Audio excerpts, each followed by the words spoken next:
Hey guys, Nick here for another, well, not late night, but nighttime car video.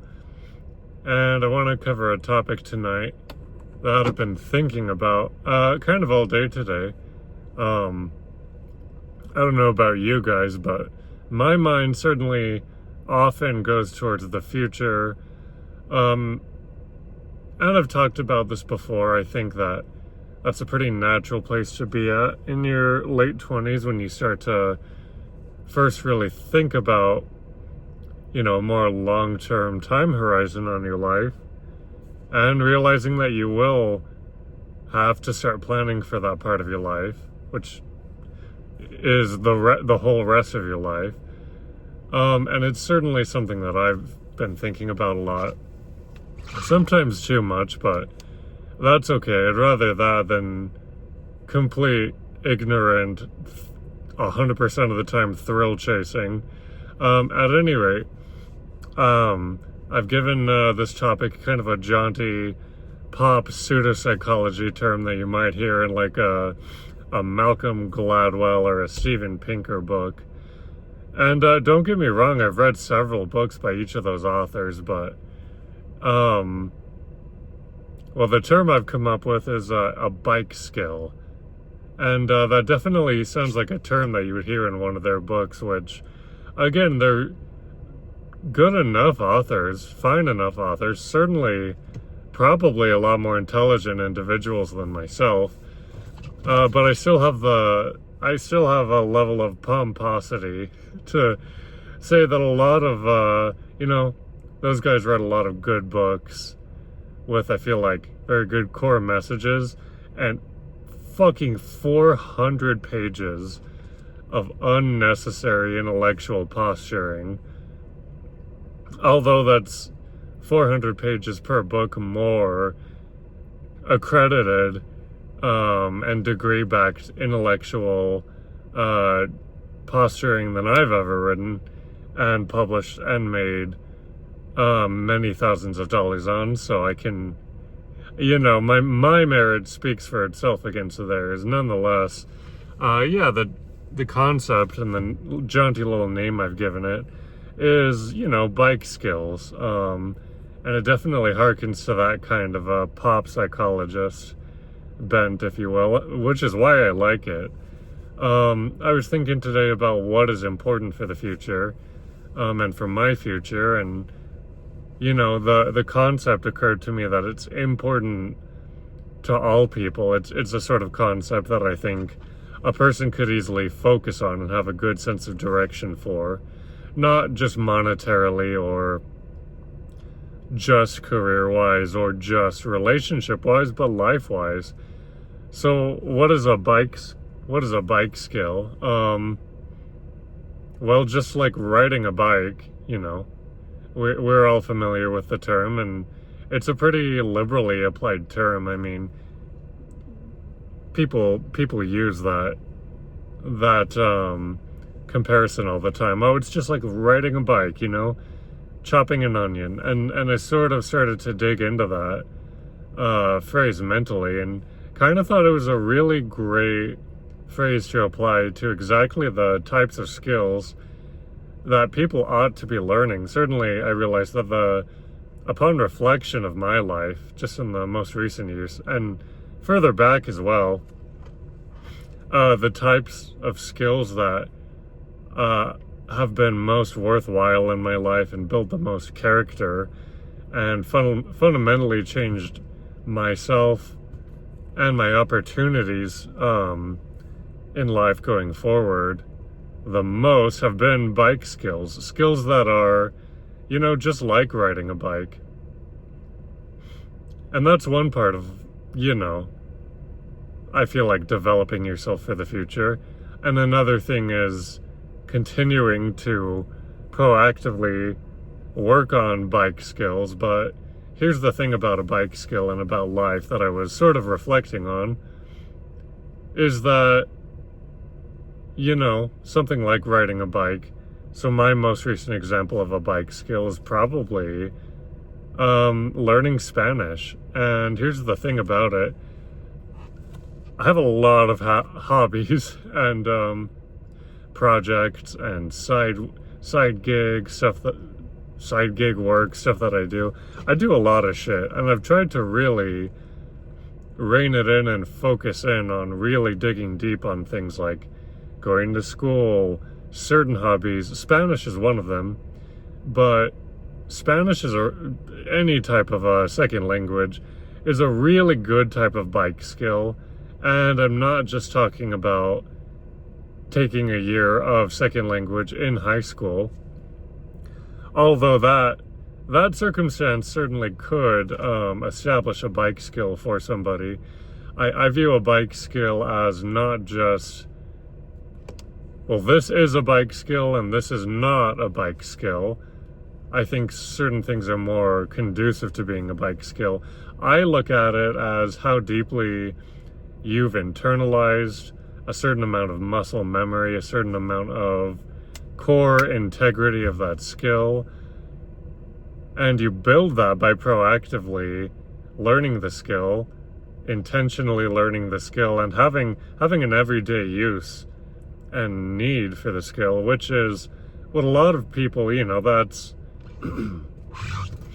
anybody's high school or college second language professor, or anybody who's taken an online course or seminar in languages. That's one of the most commonly proffered types of pieces of advice about languages, is the everyday utility of it, and moving yourself to an area where that language suddenly has a highly increased everyday utility.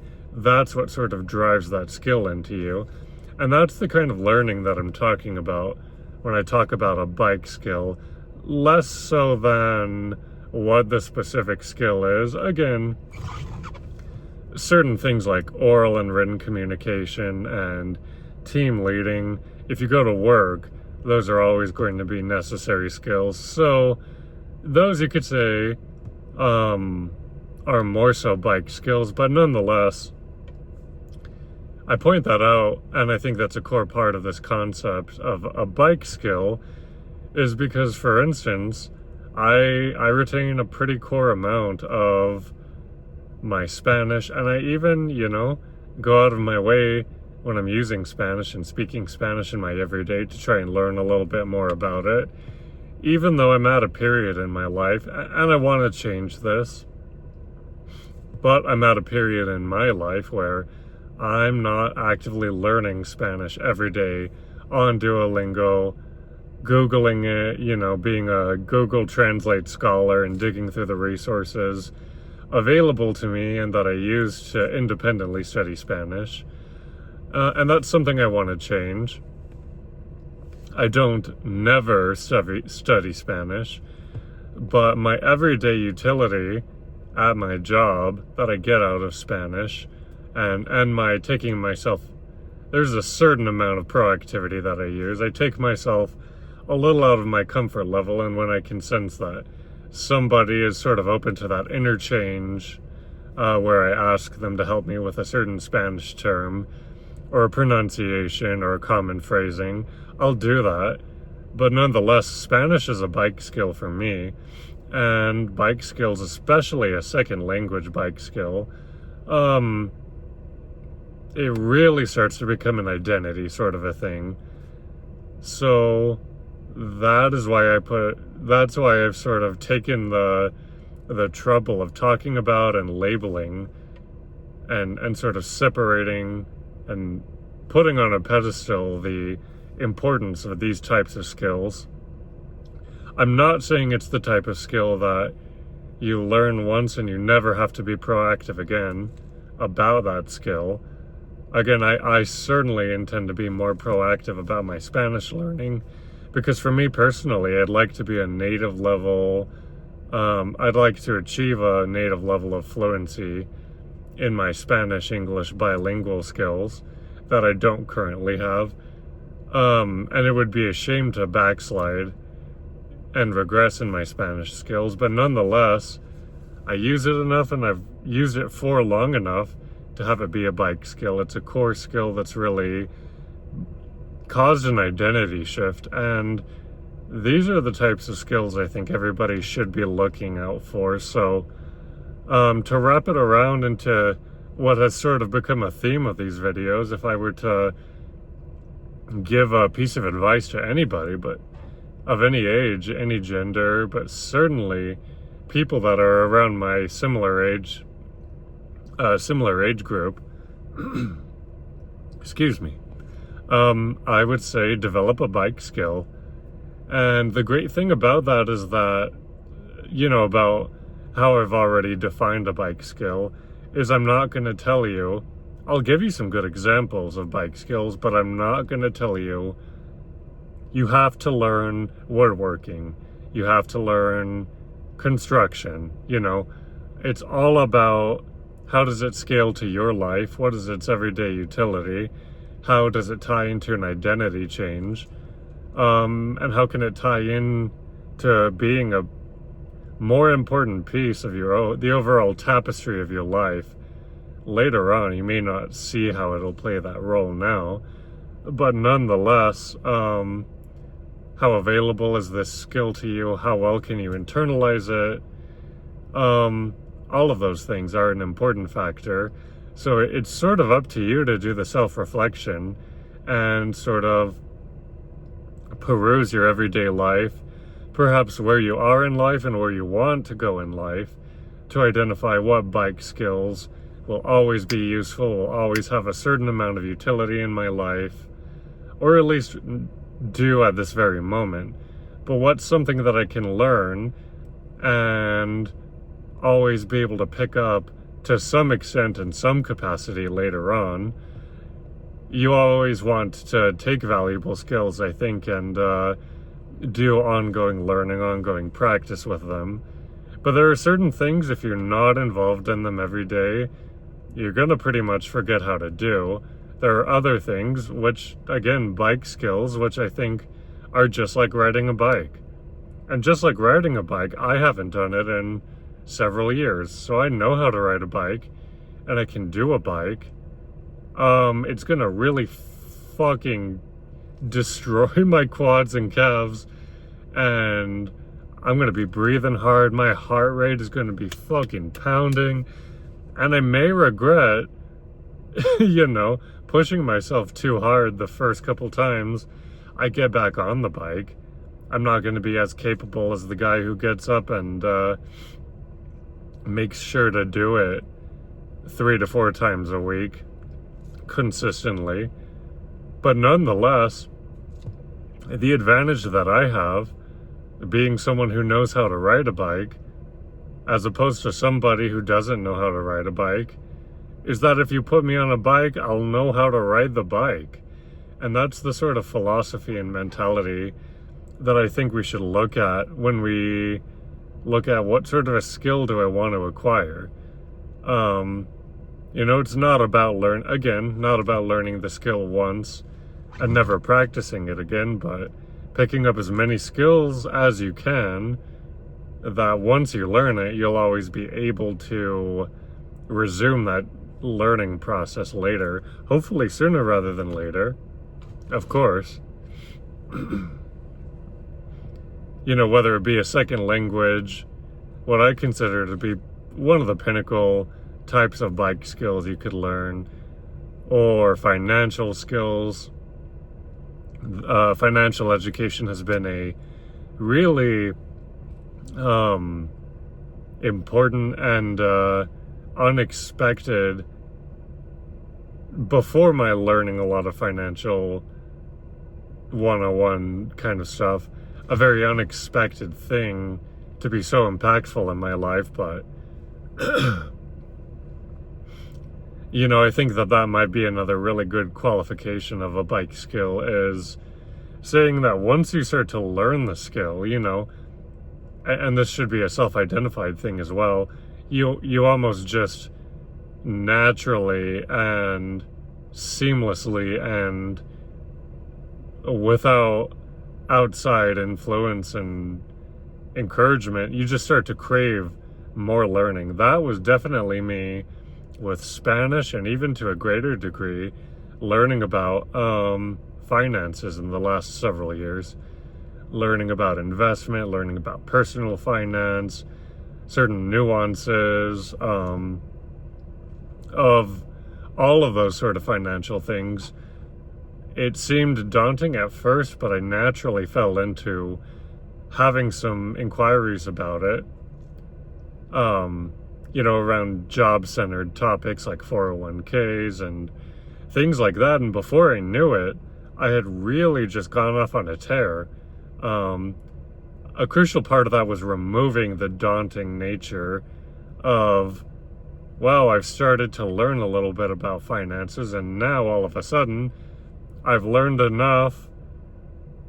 I've learned more than ever how much I really have to learn, and it's a lot more than I could have ever imagined. I used to be too ignorant to know how much I still don't know, and now I do. Spanish was really that way with me too. Both financial and Spanish skills, though, you keep learning and you get to the point where you're no longer daunted by how much more you have to learn, because you've grasped in hand the tools and the framework. I've learned, you say to yourself, I've learned this much. I have the tools and the framework to learn even more, as much as I want to, and certainly as much as I need to. And just like that, before you know it, you're off. That was really a part of the Spanish speaking process to me as well.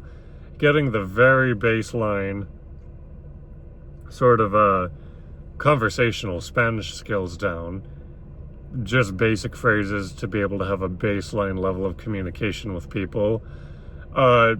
Started to teach me, wow, I could be just as eloquent of a Spanish speaker as I sometimes, when I'm of the right disposition and motivation, as I sometimes am in English. I could translate those skills over to Spanish if I really put my nose to the grindstone, and I really want to do that too. Yeah, let's see. Do I have anything else to say on this topic? Maybe not. I think that's about it. Yeah.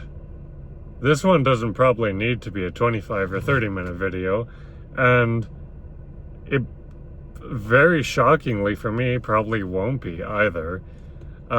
Just kind of a bite-sized little concept I was throwing around in my head, and yeah, I like getting on these videos and getting these things out of my head through vocalization. So yeah, there you go. Hope you guys enjoyed. Thanks for watching. If you liked, feel free to throw me a like, throw me a comment, throw me a share, do some interacting with the video, why don't you? And yeah, thanks for watching, you guys. Have a good one. Bye.